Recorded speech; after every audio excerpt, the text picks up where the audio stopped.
Hello everyone, welcome to our tutorial on how to change a user role in Business Central, and today I will guide you through each step. And if you are new here, don't forget to hit the subscribe button below and turn on notifications so you will not miss our helpful tutorial. Let's open browser and search for Microsoft Business Central. Scroll down and choose this link and click on it.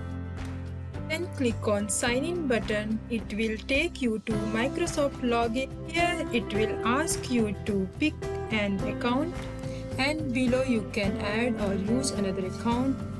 Then enter your password and click on OK. Now your Business Central account will be logged in and it will look like this. All options menu will be appear here. To change user role, select the gear icon and then click on the My Setting option. Then a tab will appear.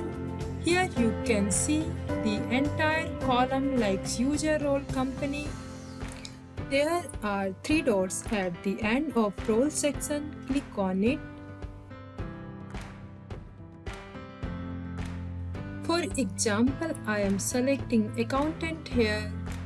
Then OK, it will take a few seconds.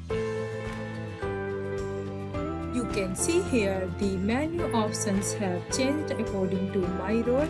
I hope this tutorial will be helpful for you. Thanks for